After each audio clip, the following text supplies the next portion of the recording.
Sean, welcome back to New Mexico in Focus. Justin, I can't believe I've had this job for 14 months and this is the first time I've had you on the show. Thanks very much to both of you for coming today. So we're going to talk about the potential for a leftward shift in the New Mexico Democratic Party, what that means policy-wise for the people who live in this state, and also a little bit about journalism. How should we be covering the business of elected officials and what is increasingly becoming a one-party state? Let's start with the politics, and let's use Justin's recent story for New Mexico in Depth as the frame. I'm going to read a little bit from the top of the piece, starting with the headline, which I'd like to note did not lack spice. Progressives going after incumbents in hot Democratic primaries. Okay then. Justin reports that Democrats are extremely likely to keep their huge majorities in both chambers of the legislature, but there's a fight brewing during primary season between progressives and moderate incumbents. And here's the money shot from Justin's story. Quote, because of this one-party dominance, the ideological fault lines within the Democratic Party have major policy implications on abortion, the environment, education, and workplace issues like minimum wage and paid family and medical leave benefits. Justin, let's start with you. What are the real stakes of this election for people who live in New Mexico? How will people feel it in their lives if the progressives pick up some seats? I think it's all the policies that you listed off. The split within the Democratic Party is interesting because it is a difference over policies. And a lot of times you see intra-party battles where there might be a little bit of personality involved. And here, there's a huge split within kind of the progressive organizing community that, they're demanding paid family and medical leave, environmental protections, and, any kind of those policies. And I think that a lot of this is just a big policy dispute within the Democratic Party. Interesting. Sean, let's kick it to you, but kind of in the inverse.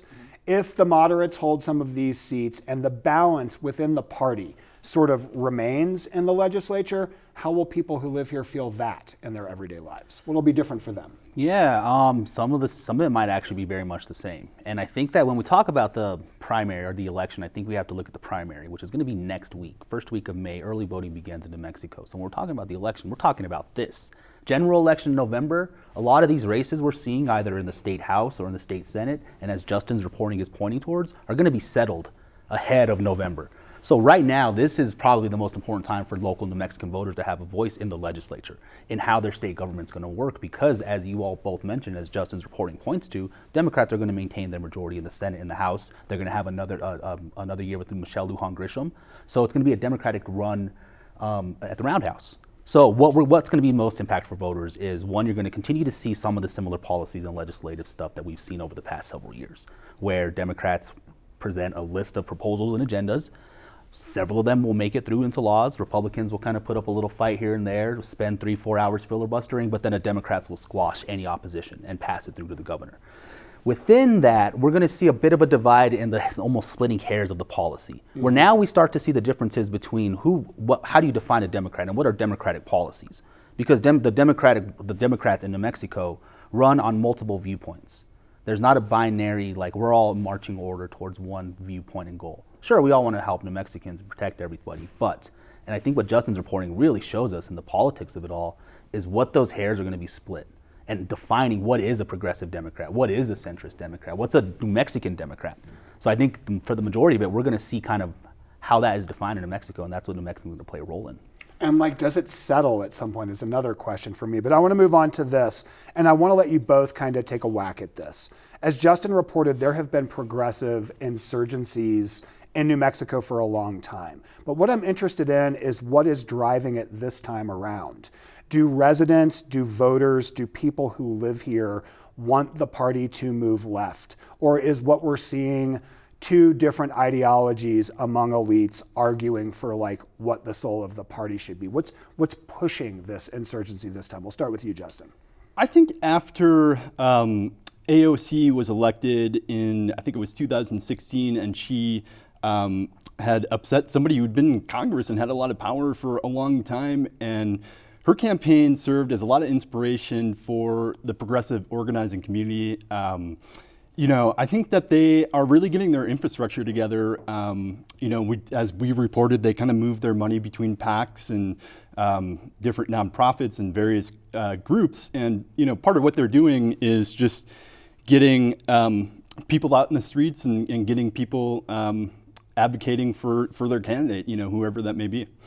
Sean, what are you guys seeing at Source along those lines? What does it feel like this is an actual kind of grassroots thing that's asking the party to change or adopt kind of different philosophies, or is this more of a top-down kind of thing? It is a power structure, and it's a little bit of both, but it's a power structure. Right now, the Progressive Democrats run it was one of the most powerful positions in New Mexico's House of Representatives, Javier Martinez from Albuquerque. And that progressive policies include, legalization of cannabis, regulations and enhancement to promote reproductive health services in the state, enhancing protections for workers, but also creating environmental protections on oil and gas industries. And that's where we begin to see a split. And this is what Justin's reporting really starts to show.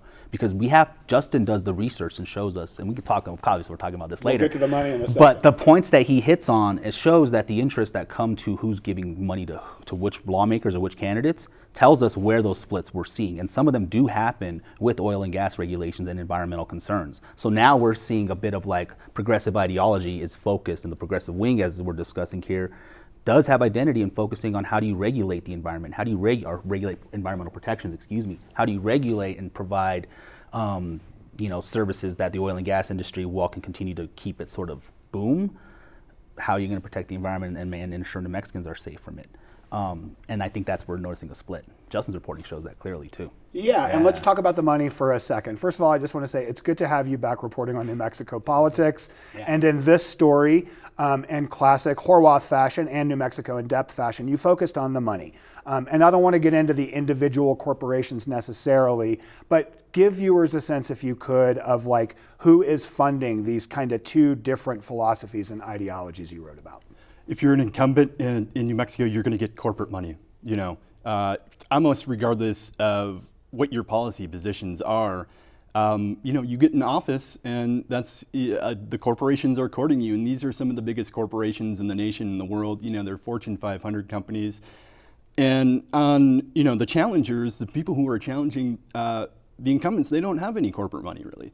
They're getting their money from individual contributions is a big part of it, but also, and again, the progressives have always had this infrastructure of nonprofits, issues-based nonprofits.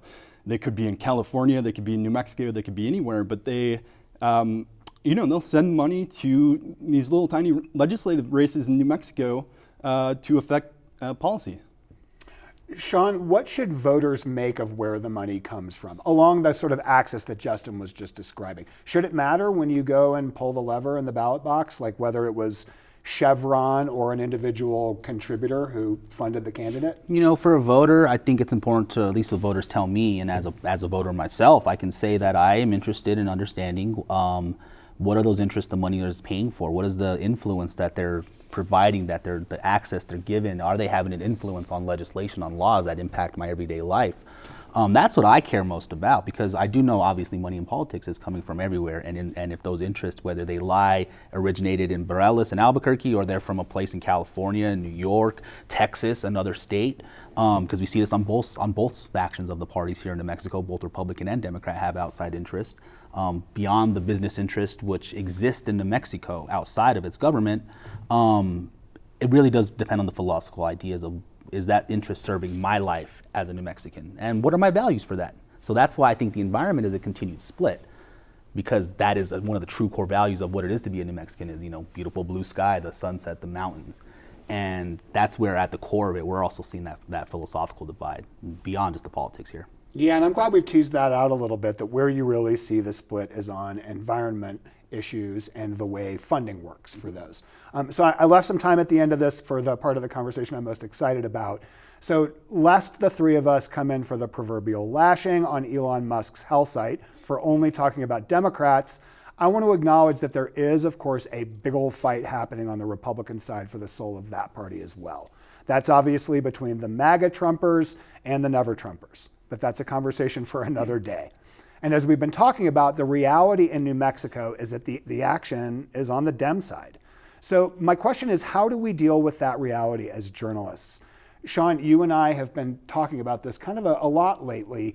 How do we avoid things like false equivalence? How do we avoid making one thing look bigger so that it equals something else? How do we be honest with our audiences but not partisan when it comes to covering what's increasingly becoming a one-party state? Yeah, I think that, working with actual truths, the foundation of what those are and establishing what those are, we have to do that. That's just the bare minimum, in fact, that we have to set now as journalists, and has become an expectation with the climate of the sort of fake news that we've survived through, and we're working to continue to fight. I will say that within that, you mentioned the sort of MAGA identity of Republican politics in New Mexico. That coalition is strongly supported by a more grassroots effort of New Mexicans who are giving micro donations of $10, $15, $26 that are similar to what you're seeing with the progressive coalitions in soliciting funds from just individual people who are not corporate interests, who just want to give money to a candidate. Yeah. And that's what's building that coalition too. So it's interesting to see it on both ends play out. But one of the things that I would also say within once we establish those truths, now we have to hold powerful accountable. And in New Mexico, that is the progressive politics, that is the progressive policies, that is the Democratic Party.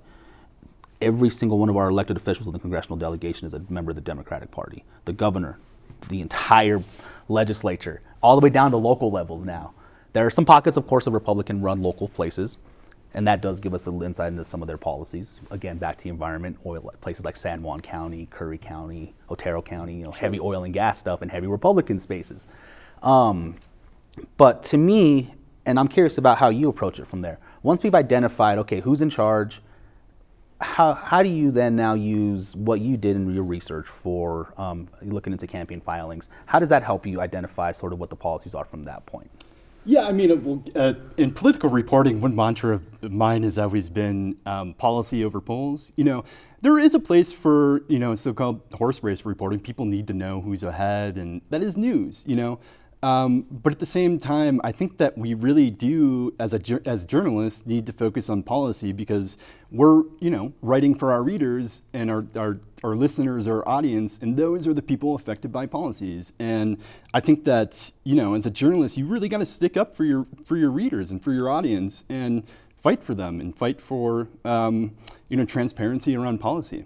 In New Mexico, right, the policy is coming from the Democrats. And sort of part of what I'm getting at here is I feel like during the session, I read too many stories early in the session about a proposal to bring back the death penalty. That's not going to happen. And my concern is when readers see something like that, that is set down right next to the paid family and medical leave thing. Mm-hmm. These are two competing proposals that might happen during the course of the legislative session. So that death penalty bill was dead on arrival, not going anywhere, not going to happen. So as journalists, I get that someone has proposed this, but what do we do with that? Yeah, I think we have to understand it from the historical context and lay out, again, the foundation to readers at the very beginning. Hey, this got proposed, this is likely where it's going to go, and it will ultimately seek a fate that it will not pass. Mm-hmm. But that doesn't mean that effort's going to completely die. Who knows if that coalition of MAGA Republicans builds up actual support and leadership and then enacts their own policies 10, 15 years down the line. The progressive Democratic power wing we're seeing took generations to build.